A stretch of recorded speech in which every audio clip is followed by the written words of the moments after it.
Techno stress, it's the negative psychological relationship between people and new technologies. I like to think of as kind of the cognitive impacts of digital technology and specifically kind of the digital overwhelm that we all feel when we're balancing so many different stimuli, whether that's work related or personal, or frankly, both. I was projected back to a moment where I was introduced to Slack for the first time, and the concept of having channels where people could talk about their different side projects and plant advice or their favorite music. Initially, I loved it. I still love it. Over time, after the novelty wore off, I felt like, is this a distraction? Is this actually a little bit overwhelming for me? And I think that's really important to call out, is that longer working hours are not correlative with increase in productivity. It is really about focusing and enhancing that focus. Happy Thursday. Welcome back to the Logout Podcast. I have a confession.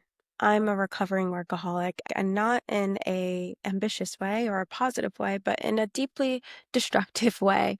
And if you're anything like me, or worse, how I used to be, this might sound familiar. For the first couple years of my career, the moment I woke up, I was on. I would reach for my phone, which was usually by my bedside, peel my eyes open, and essentially begin my workday. So I'm horizontal in PJs, scrolling through email, catching up on Slack, checking Twitter and LinkedIn analytics, all under the banner of doing my job. Now I'm scanning headlines, figuring out what industry insights I want to bring with me to work that day.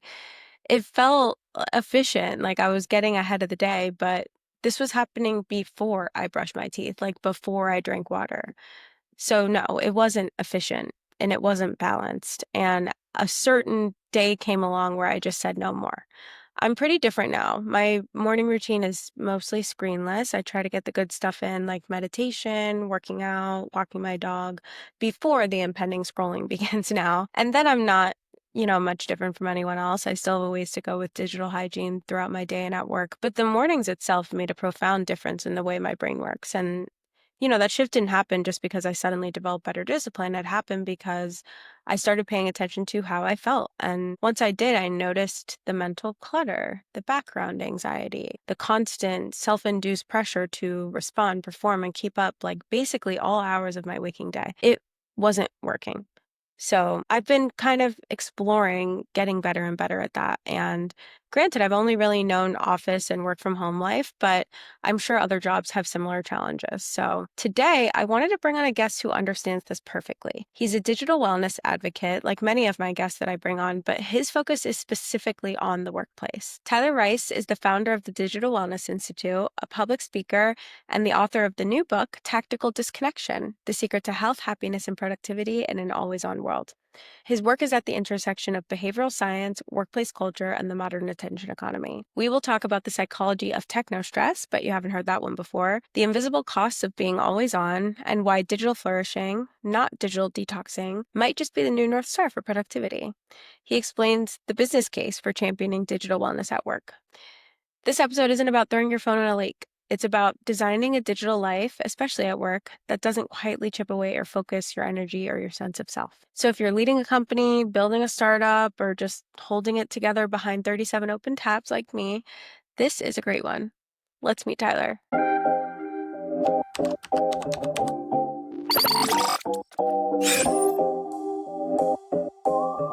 Hello, Tyler. Welcome to the Logout Podcast.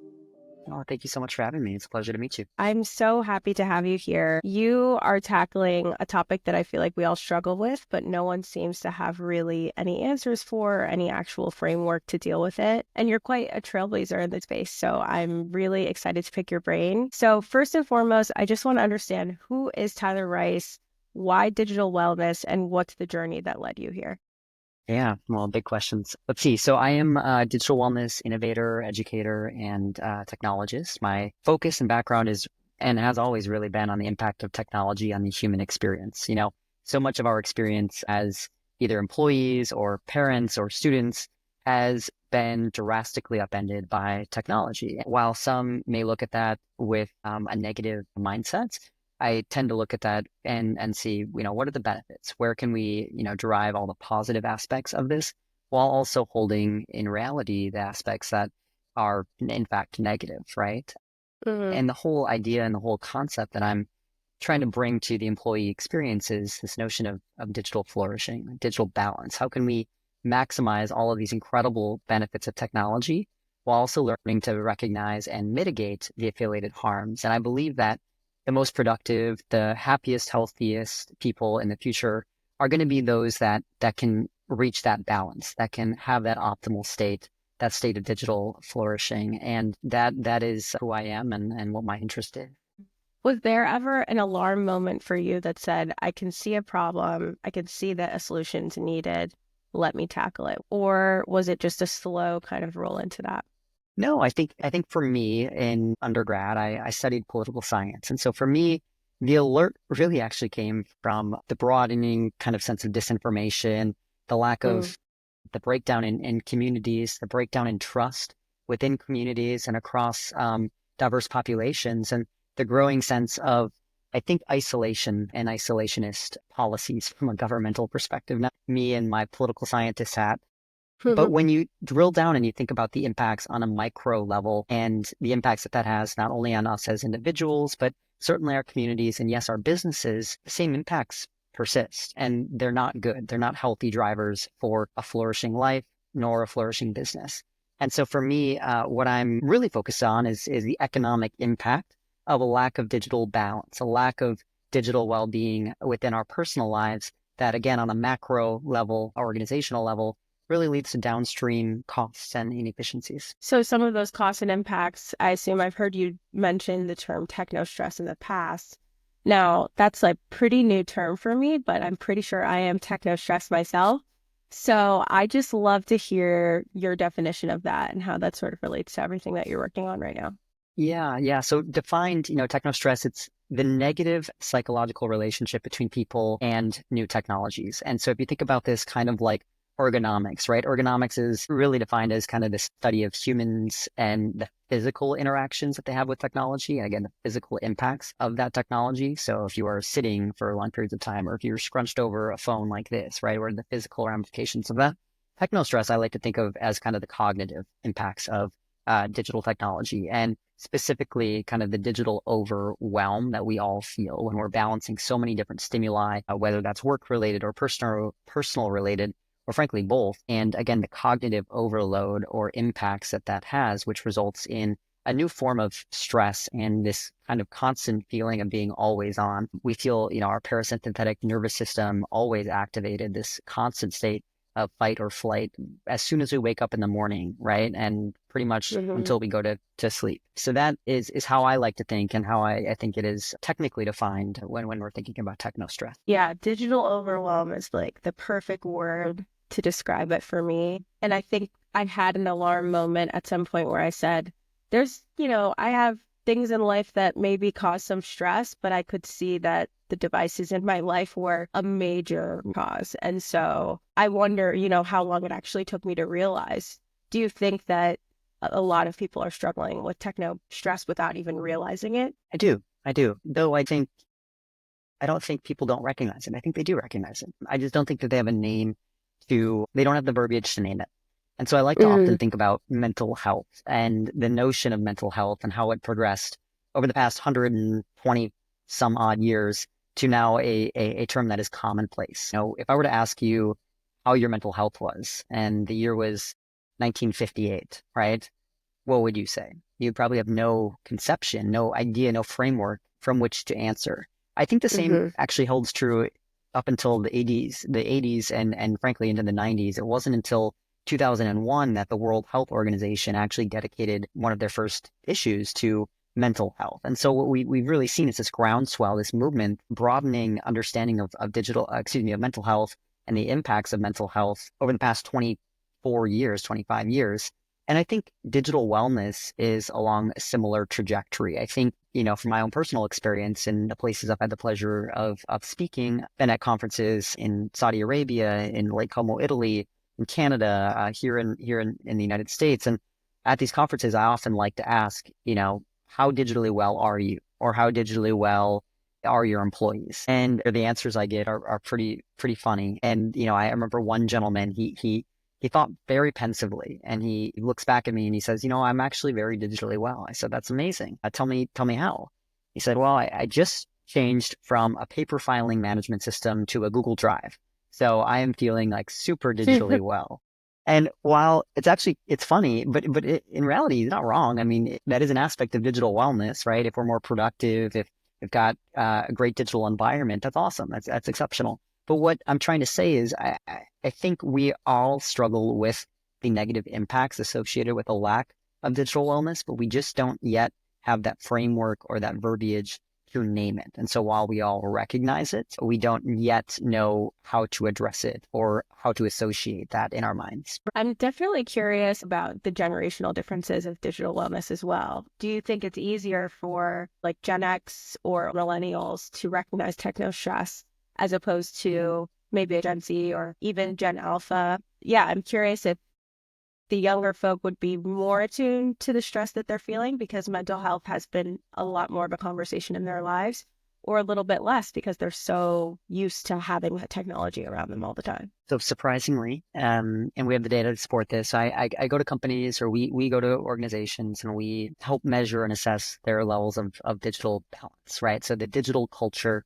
within the organization. And one of the things that we do in this survey is we assess generational differences in terms of digital overwhelm. And surprisingly, what I've found is that Gen Z, the younger generations, are typically tied for either the topmost or the second topmost digitally balanced generation in the workplace, Wow. meaning that they are the most aware. They are the generation that recognizes most the impact of technology on their experience, and they themselves have been made aware of it. Now, I think that differs so often from perceptions that in particular, or older generations have on newer generations, newer entrants into the workforce, saying that they're always, on their devices or they're always on social media. And I think it's also important, whether or not that is true, it's important to disassociate quantity of screen time with kind of quality and Mm. or our own understanding of the impact of that screen time on our mental health or on our experience. So what I find in the data is very much that the older generations in the workforce are often the least digitally well,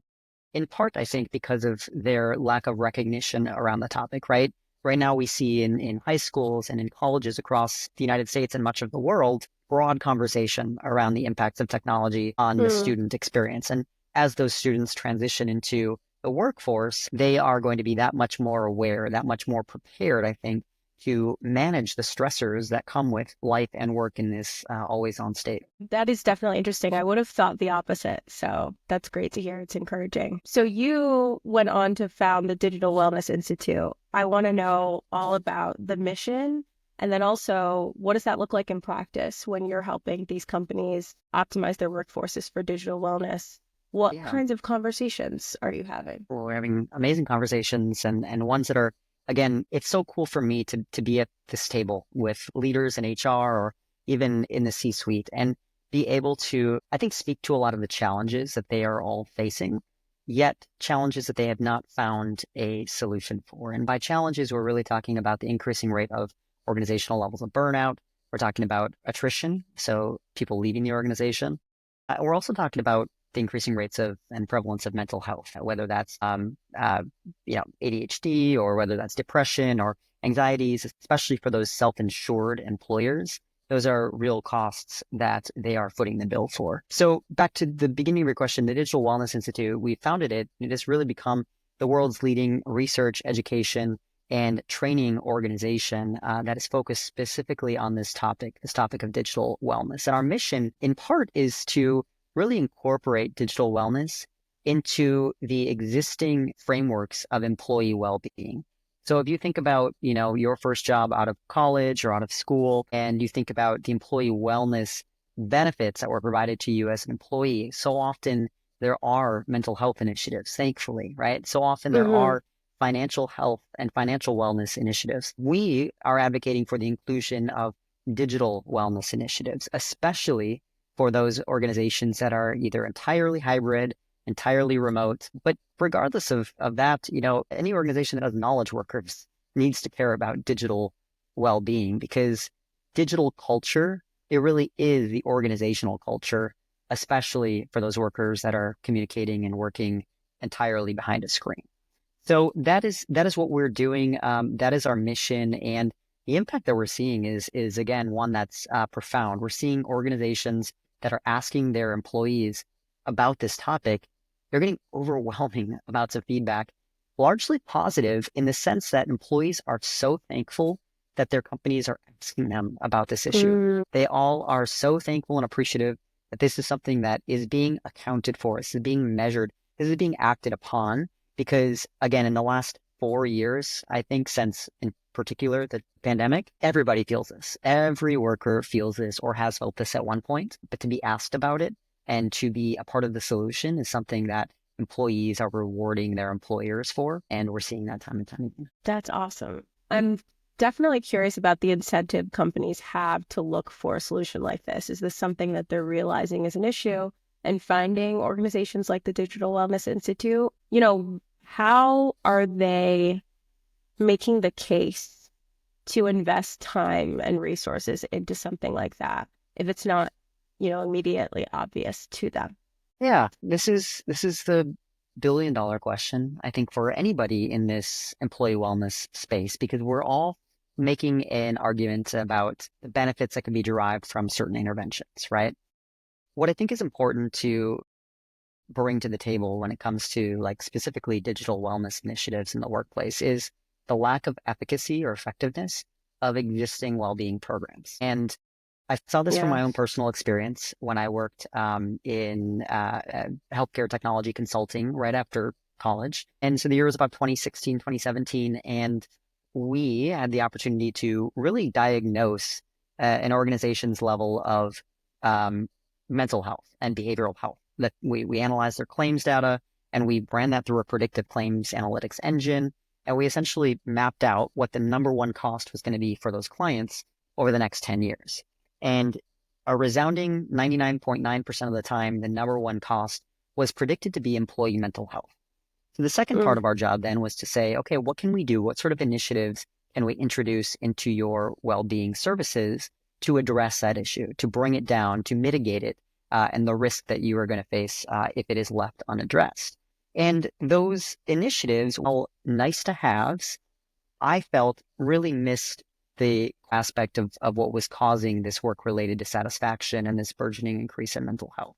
So if you think about something like a meditation app, right? Or mm, a fancy gym membership, or anything like that, anything that is traditionally defined as employee wellness benefits programming, they're only so useful as the time that employees have to use them, right?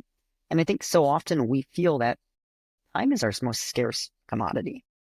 mm. We don't feel like there are enough hours in the day. We don't feel like we have a workplace culture that grants us permission to disconnect after hours or, tactically at times during the day to do deep work or to actually leverage these benefits. And so what has grown is a vast inefficiency, I think, in the employee well-being market. And broadly speaking, maybe a distrust in the market as well due to low utilization rates and poor efficacy as charted by a reduction in claims or increase in productivity. And the reality is that we're just so overwhelmed right now. The way in which we're working does not allow us to take advantage of these benefits. And so for us, we are really making an argument about the effectiveness and the efficiency of the existing benefits and reframing this around Yeah. digital wellness. And what we're finding is that employees would much rather have a healthy digital culture, one that allows them, the ability to disconnect on nights, weekends, holidays, that respects their digital boundaries, that implements communication charter workshops within their teams, that educates them on the importance of digital wellness and digital flourishing, rather than a stipend for a meditation app that they're never going to use. And so that is kind of the argument that we're making and that we're finding is landed with a lot of our partners. Yes. So you've mentioned digital flourishing a couple of times, and that is something that the Digital Wellness Institute actually coined. So it sounds like the antithesis of techno stress. What is it, and how does it differ from the current state of digital wellness that you generally observe in employees Yeah. So today? defined digital flourishing, it is the optimal state of health, well-being, and productivity that each individual using technology is capable of achieving. And so what I think is most powerful about this idea, this notion, is that it applies a positive psychological framework to this conversation about techno stress and digital overwhelm. And why that's important, Sarah, is for a number of reasons. But first, But just think about, if you are made aware of digital wellness and why it's important, it is very likely that you are made aware of the negative impacts of technology, right? There's so many Hmm. researchers right now. Jonathan Haidt is one of them, who wrote the book The Anxious Generation. There's so many parents that have read that book, and so many students. And while the book is brilliant and it says a lot of great things, it is in construct, it is broadly speaking negative, right? It's talking about the negative impact of technology on our mental health and everything like that. And on the other side of the equation, we have researchers at Oxford University and across the world that are actually looking at that data and saying, no, it's not binary. It's not that, technology causes mental health issues or is always negative, right? There are so many benefits that we can derive from technology. And so why this is important is because now there is a spectrum, right? There are people on one side of the equation that are saying, you know what? Life would be so much better if I didn't have any technology at all, right? I'm going to be Yeah. somebody that goes on a digital detox and I'll see you in 6 months. On the right side of the equation, then we have people that maybe are saying, you know what? No, all of this is great. I am, going to be always connected. I'm going to be kind of the first person that's going to adopt Mark Zuckerberg's new AI glasses, and I'm going to wear them everywhere I go, right? And so therefore, we have people that may fall into kind of the digital overuse, overwhelm, maybe even, I don't like to use the term addiction, but, fall into that right side of the equation. Digital flourishing is right in the center of that. Again, we're maximizing all of those amazing benefits while recognizing and mitigating the affiliated harms. And why it's so important, though, to focus on the positives is because it is that much more motivating when we're talking about behavioral change. We need to focus on why and how we feel connected when we use technology, right? We need to understand when we are our most productive when we use technology and leverage technology assistance to increase our productivity. We need to understand the ways in which technology and maybe our home office setup from an ergonomic perspective increases our feelings of well-being, increases our physical health, right? And so all of this is just so important because when we think about it only in terms of the negative, we have this fear-based approach that really isn't motivating. And it leads us to feeling like there's nothing we can do to be better, to better ourselves, to better our businesses. So Hmm. digital flourishing, again, is that positive psychological approach to really an empowerment oriented approach to managing our digital life. I'm curious if you can give us some examples of positive things companies can be doing and providing. Maybe not necessarily stop doing, but start doing. But then Mm. I definitely want to know the things that companies should probably not do anymore as well. But let's lean into the positive because I'm really interested in that. Yeah, let's frame the opportunity in terms of a positive, right? So instead of taking a fear-based approach about what organizations stand to lose from a lack of digital wellness or a poor digital culture, let's talk about the benefits that companies can derive from having a healthy digital culture. I think the first is evident, right? It's in terms of employee attraction and retention. I think if you ask anybody that is of typically a younger generation, and more broadly speaking, I would say any worker in the workplace right now, they want to work for an organization that respects their digital boundaries, that promotes and entrenches a sense of digital balance, and more broadly speaking, a sense of digital belonging as well. I think when we talk about digital wellness, we talk about the three B's in the workplace. We talk about balance, belonging, and boundaries. And belonging is one of the most important parts, right? It is what we're all searching for, I think, in life, but specifically when we are not able to form relationships in the workplace in person, the extent to which Hmm. we within our organizations virtually can still create a sense of community, can still find that network, build that network, because that is so advantageous for, the worker, for the employee. So I think it's in terms of employee attraction and retention. It's certainly in terms of employee productivity. The amount of productive hours right now that are being lost due to a lack of digital wellness, either from our personal usage habits or broadly speaking, from our overwhelm and our burnout that we're facing is astronomical. And so if we can have a healthier digital culture within our organization, we can increase productivity. And ironically, it does not come from working longer hours, right? It comes from working Yeah. in predefined and sustained bursts of creative, productive, and distraction-free working hours. That's when we are our most productive. We're seeing that in even the 4-day work week movement, right? And I think that's really important to call out is that longer working hours are not correlative with increasing productivity. It is really about focusing and enhancing that focus. And the third place I'll say is in terms of, again, employee mental health, right? When we have a workplace that respects our our digital boundaries, we are that much more happy to go to work.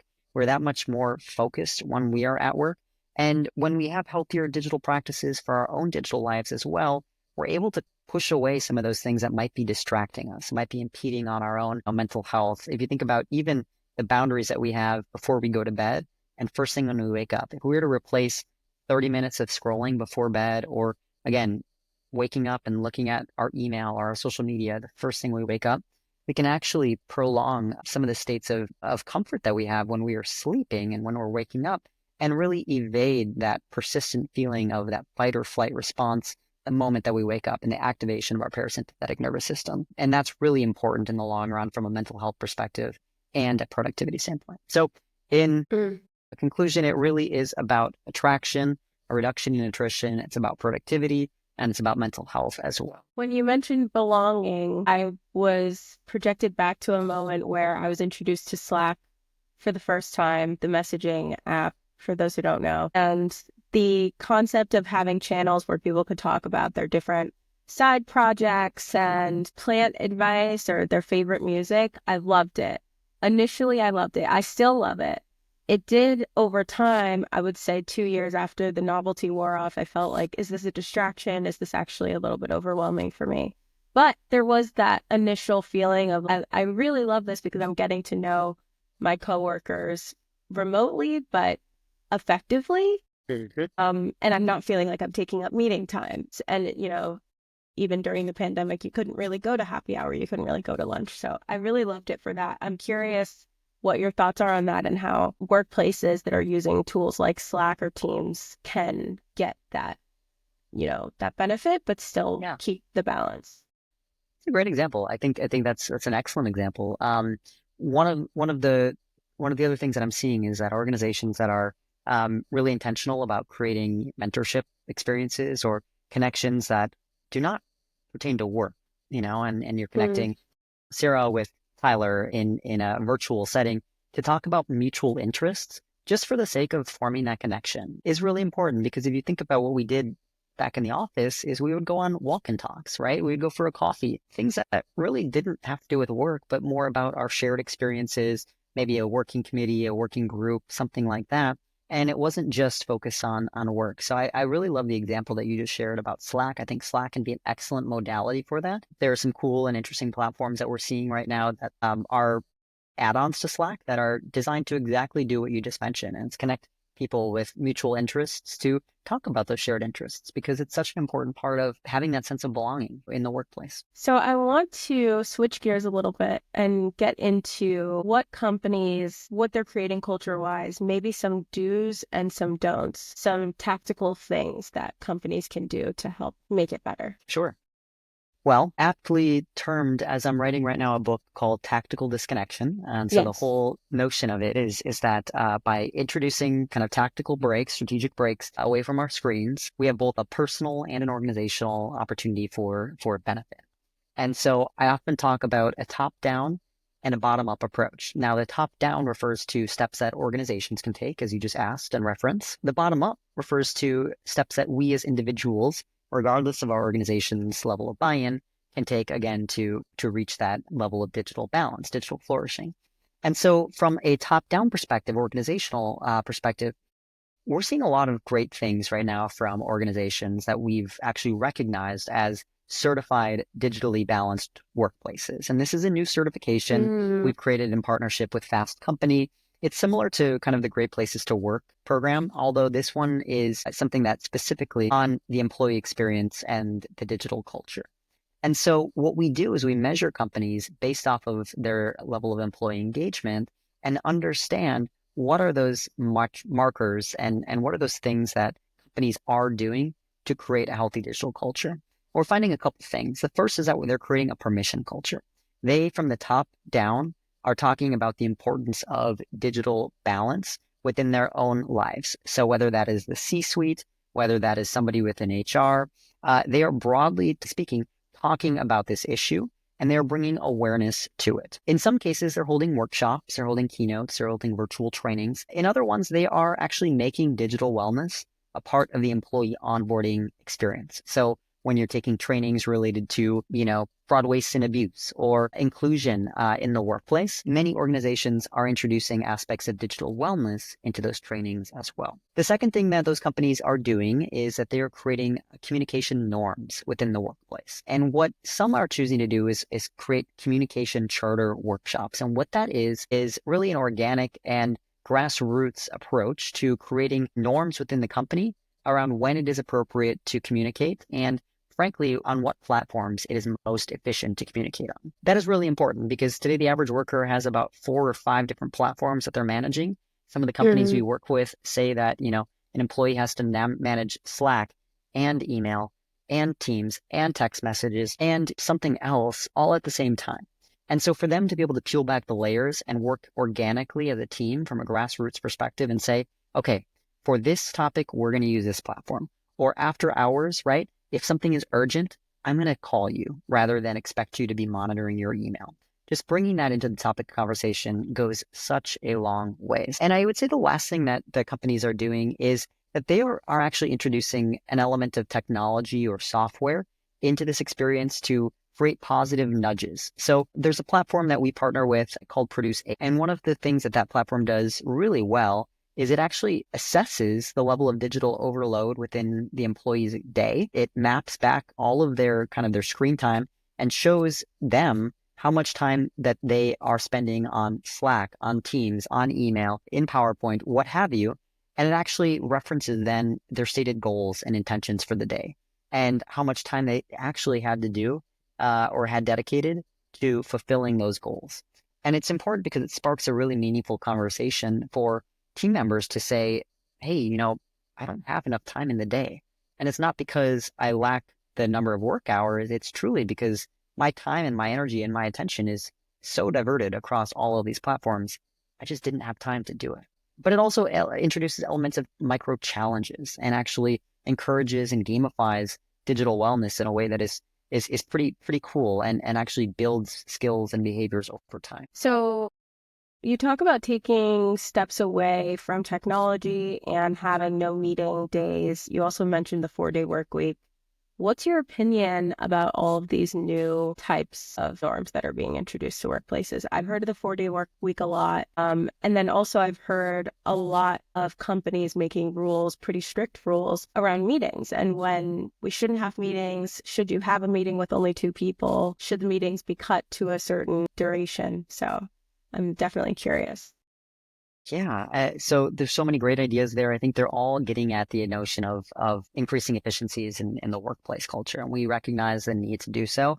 And there is no one size fits all approach. I think what works for one organization may not work for another, but broadly speaking, what's important is that people are talking about this and they're trying to find solutions that are in fact right for their organization. So one of the things that we've actually adopted at the Institute is this notion of you do you Fridays. And so while it's not in per se a 4-day work week, right? We're not working 4 days for, 42 hours a day.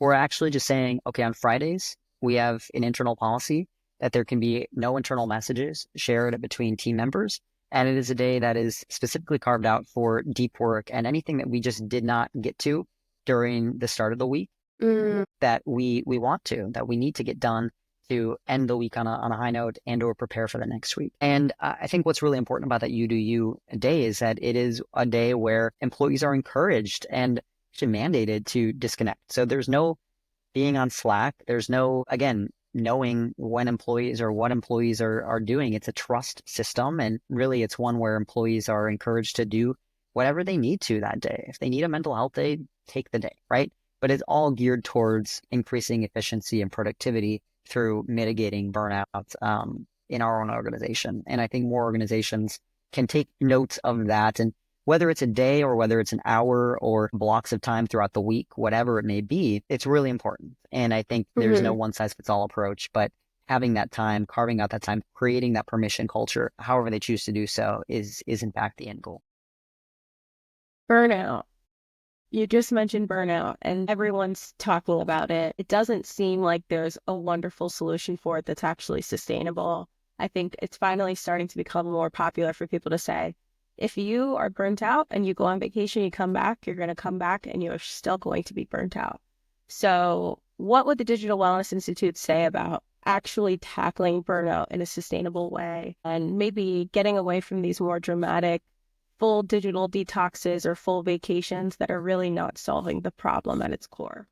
Yeah, you're right. I mean, let's just think about that for a second. If you were to walk away or take a break from work for a weekend or a week, and yet you knew on the other end of that vacation, your inbox was going to be 4 times as busy, 4 times as crazy, how can you actually relax, right? If you feel like you are going to be behind by taking a Mm-hmm. break, are you actually going to want to take that break, right?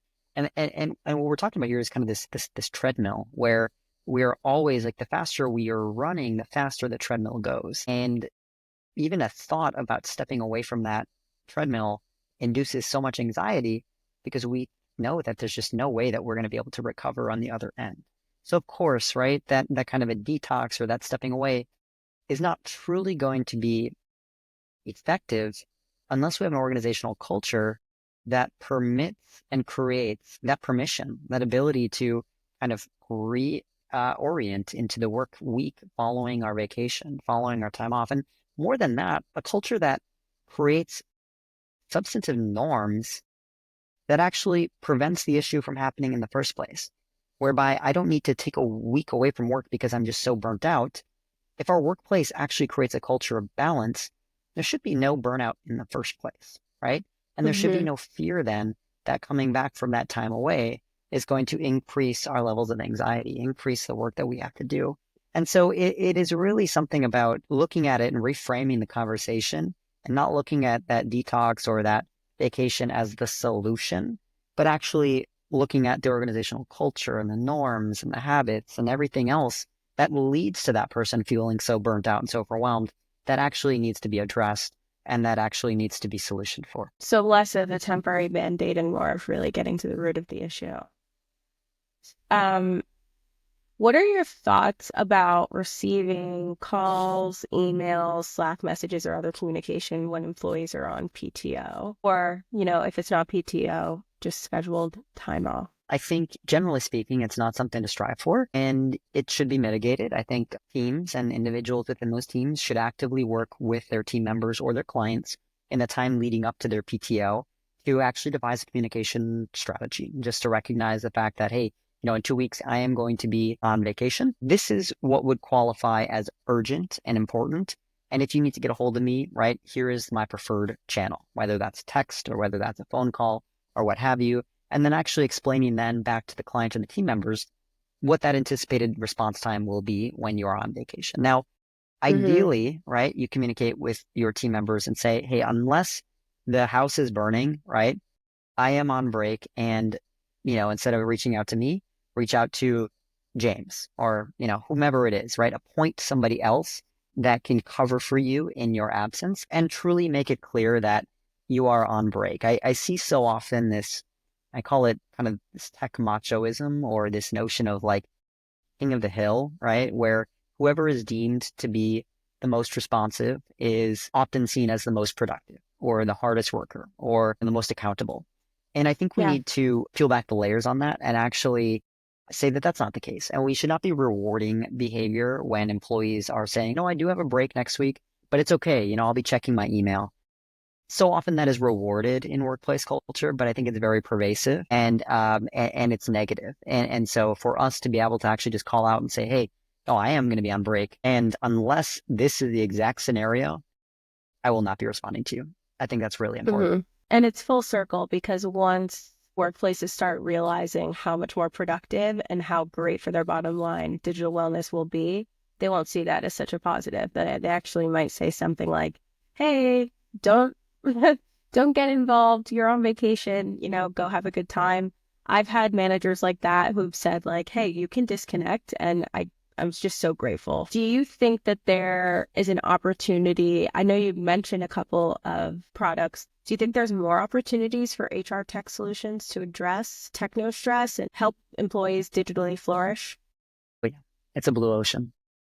Yeah. And I predict that kind of the next innovation or the next big innovation in the HR tech space is going to be something that is focused specifically on employee digital overwhelm, employee digital wellness. And so we're actively actually working in this space, actively kind of trying to parlay our research and education and training into a software solution, something that would integrate into the platforms that employees are using most, like Slack or like Teams, to introduce elements of tactile disconnection, to introduce elements of digital wellness. And that's something that I'm excited to launch here in the year ahead in 2025, but one that I'm really passionate about and one that I think is ripe for opportunity in the market. What can we expect from that book?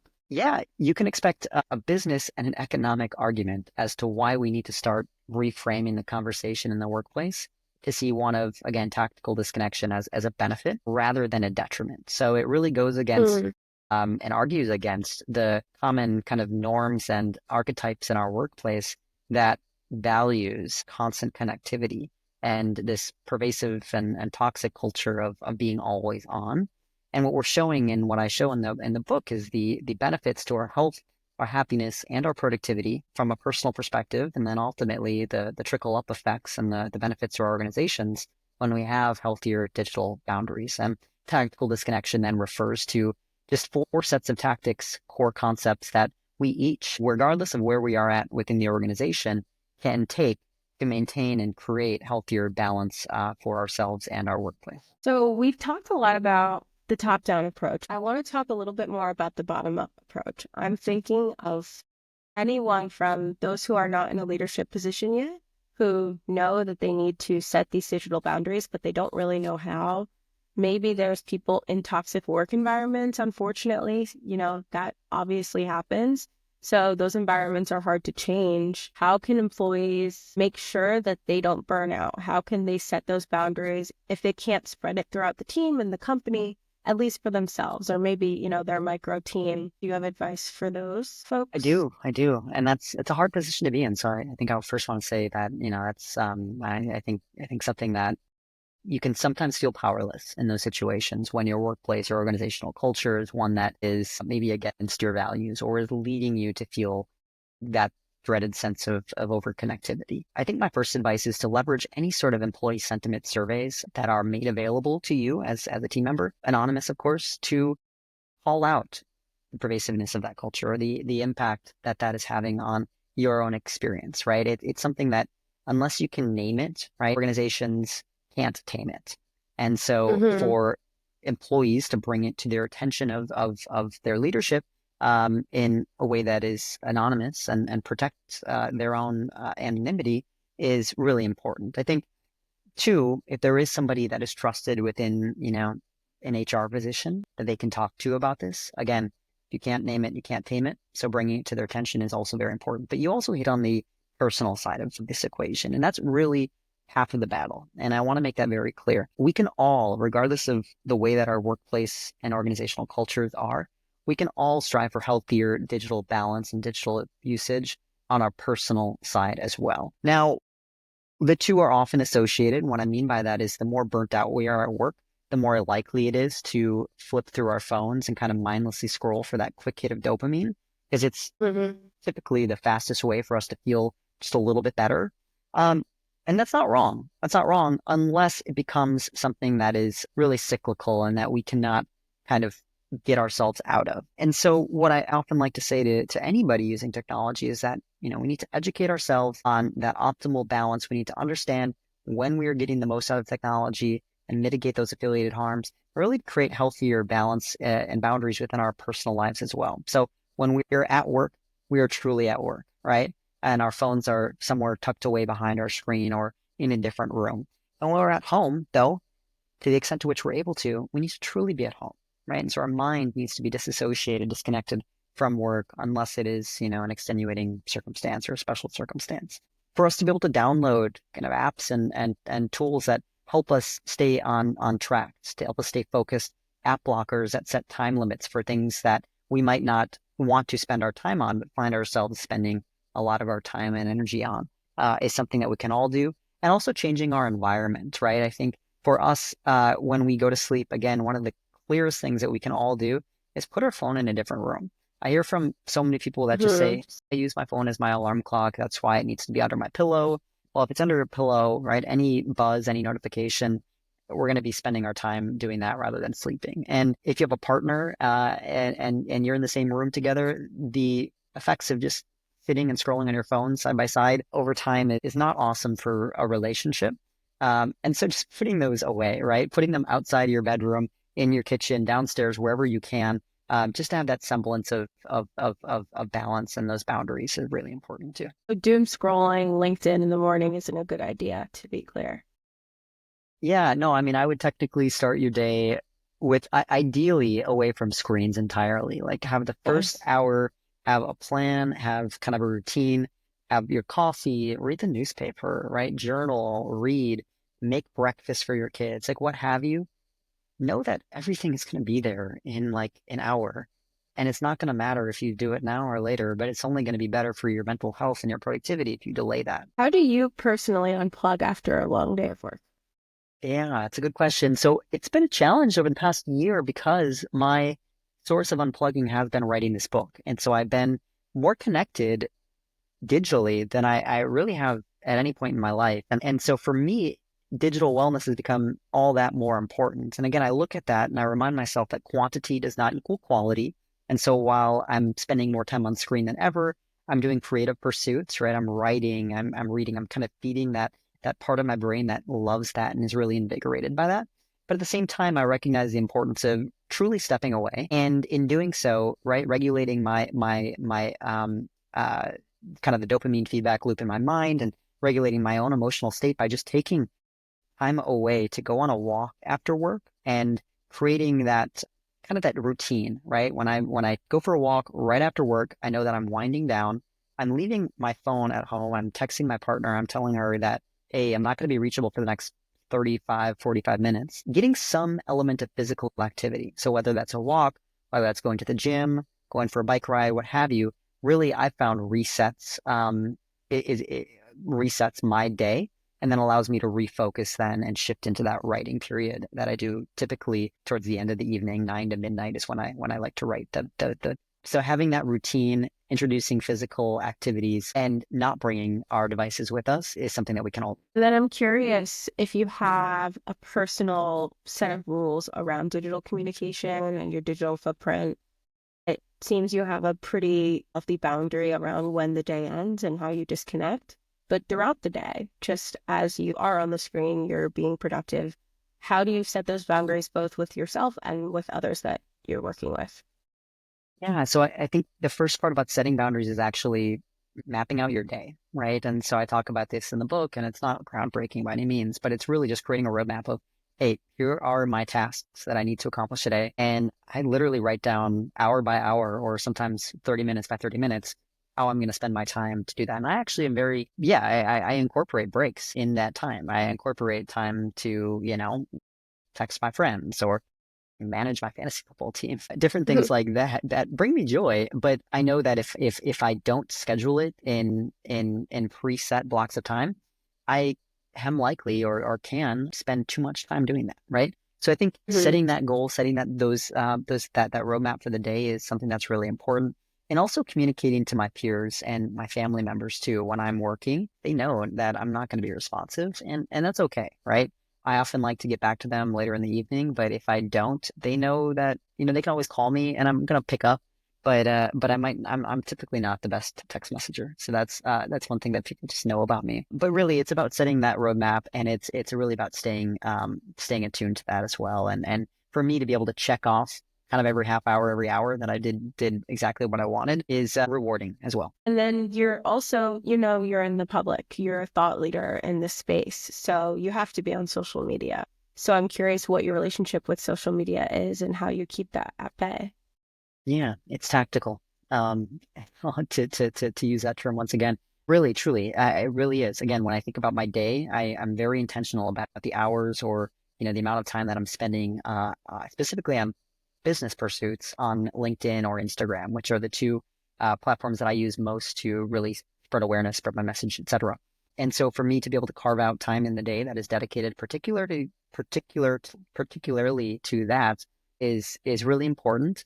And then also leveraging tools like Opal or like Freedom, which are screen blocking apps, to actually disallow me access to those platforms after working hours. So truly after 5 or 6 p.m. Eastern, I block all forms of social media just so that Yes. I'm not tempted to use those after work. And so that makes my time much more intentional, much more focused, knowing that I only have, between the hours of 1 p.m. and 2 p.m. Eastern to do what I need to do on LinkedIn or to do what I need to do on Instagram. So leveraging the tools available to me and then again, setting those intentions. That's how I kind of maintain that balance with social media as well. Do you have any official app recommendations for us? You mentioned Opal and Freedom. I'm not familiar with Freedom. Opal I am familiar with, so I'm curious how they work. Yeah, Opal is wonderful. Kenneth, their CEO, is a connection of mine, and he's just again an exceptional innovator in this space. I love what they've done from the user interface perspective. It's beautiful. It's brilliant. I would definitely recommend anybody to use Opal if you're interested from an organizational perspective and want to deploy this to your team as a benefit. Freedom is a great option. They're wonderful friends of ours as well, and I leverage theirs on my desktop, and I use Opal on my personal phone as well. So those are kind of the two that I'm seeing. There's so many wonderful innovators in the space right now, wonderful solutions, and I'm interested to see what one or which one of them becomes kind of the main solution in the next few years, because I think like any innovation, like any application, right? There was always, there's, you know, a solution before Facebook. There was, solution before Instagram. And it's like, which one is going to become the Instagram or the Facebook of digital wellness? Time will tell. Have you heard of these like lighter phones, these more, okay, minimalistic phones? So interesting because I'm always very curious and fascinated with it, but I almost know by nature of my work working in tech, I'm gonna need full working smartphone, either Android or iPhone, because of authentication, apps, managing different channels and whatnot. I'm curious if you think that that could somehow be worked into the workplace. Yeah, such a good question. I have a light phone. I've experimented Okay, with it, and cool. I think I'm most excited about this topic in particular because I think I see an opportunity in the physical environments in which we live and the physical environments of the future. So you mentioned for all the right reasons, right? The need that we have to have a smartphone, right? We need two-factor identification. We need to access Zoom, when we're on the go, or what have you, right? Mm. I see kind of a smart house of the future whereby I envision there's going to be one centrally located place where, maybe again, we have just think about like an iPad that's built into the wall, right? And so inherently, right, when we're leveraging technology, right, we're more active, right? We're standing there. We're actually in the presence of others. It's a shared social space, similar to where our computers were. If you think about like growing up in the 90s or like early 2000s, right? Our parents probably had a computer in the basement or a computer in the living room, right? It was a shared common space. So it was almost a communal experience Mm. and it wasn't as isolating. So I actually Okay. think that we'll revert to something like that. And then in our personal devices, we will have that freedom or that ability to kind of go light or have dumb phones because we know that right there is going to be that centrally located, iPad or interface or whatever it is that we need to interact with others and get that information that we need. So that's actually how I aspire to set up my home in the future. And again, I think just balancing all the benefits that we derive from that technology while again mitigating those harms. That's what we want to strive for. Very cool. Yeah, I love the idea of that. Okay, so ultimate question. Do you personally feel that you are digitally flourishing, or is it sort of the nirvana of digital wellness where you're always going to be kind of working towards that North Star? Or can you figure it out? Can you be like, I'm digitally flourishing now. I'm just kind of coasting now on this nice train. Yeah, such a good question. Look, I think it's a journey. I think it's a spectrum. I think like mental health, right? I think education is empowerment. The more we talk about it, the more we have a framework and a reference point from which we can take action and improve. But it's a journey, right? And so some days we have good days, some days we have bad days. Some days I have good days, some days I have bad days. And so for me, it's all about just placing myself in along that continuum and being able to recognize it, right? If I am teetering towards that side of overuse or overwhelm, being able to name it, being able to recognize it, and then be able to take steps to address it and kind of get back to that state of flourishing. So what I'm trying to say is that digital flourishing for me personally, it's not a state in which I am just always in, right? I am in this state of nirvana, right? Where I am like enlightened. No, it's not like that, right? It is truly a continuum. Depending on the day, depending on what happens in my life, right? I oscillate between this side and that side. But more or less, what I strive to do is live as much of my life kind of in that center as possible. And provided this concept, provided this education, this roadmap, I then have the skills, the abilities to navigate that and to return to that center place as much as I'm able to. That is a lot more obtainable in my mind of knowing I'm going to have, these hard days where maybe I wasn't the best, but I might have those, those really 10 out of 10 days for digital wellness. So thank you for sharing that. I like to ask all of my guests, what are you logging into this year and what are you logging out of? However you'd like to interpret that. Such a good question. Gosh, I think I am logging in to greater levels of intention around my digital usage. Logging into finding more time for in-person connection, right? And while digital connection is wonderful, right? It's allowing us to communicate like this. That community, what I mentioned at the very beginning of our conversation, is so important to me. And I think to the extent to which we are able to communicate and build that community with others in person, so much more valuable. And it really is something that I want to log into and tune into more. I think logging out, I want to log out of worrying about the outcome, right? I want to log out of thinking about so much the end result of whatever it may be, right? Whether it's writing a book, building a business, studying for a test in grad school, right? And by nature of doing so, I want to just be more present. I want to log into the notion of being more present by caring about the inputs rather than the outputs. And in doing so, again, just enjoying those moments for what they are, rather than waiting and push the can down the road and say, I will be fulfilled or I will be happy when. No, I don't want that. I want to log out from that notion and just be present and enjoy the journey. Love that. Okay, so when Tactical Disconnection comes out, we might need to have you back on the show because I know that it's going to reopen my mind. I'm going to have a lot more questions. But thank you so much for being here today. Where can we learn more about your work? Learn more about Digital Wellness Institute at digitalwellnessinstitute.com. Of course, on our LinkedIn, socials as well. If you've heard about this workplace program and you think, it'd be wonderful if my organization had this, or, my organization is already doing an exceptional job about this, I would love for them to be recognized. We have a nomination form that you can fill out, and we'd love to follow up on that. Again, the more organizations that are recognized in this capacity, I think the better, and the more this movement is going to build. And then from a personal standpoint too, you can learn more about me at tylerriceauthor.com. I'm available for speaking events. Certainly you can find the book on that website and across all major platforms. And you can find me on LinkedIn. I'm happy to connect. I would love to hear more about your digital wellness experience, your journey, and hope to provide any assistance or benefit that I can. Thank you so much for joining us, Tyler. And to everyone listening, I'll see you next time. Thank you so much. If you liked this episode of the Logout Podcast, you can like and subscribe on Spotify, Apple Podcasts, or wherever you listen. And if you need a little more, you can subscribe to our weekly newsletter, The Logout Report, with the link in the description. See you next week.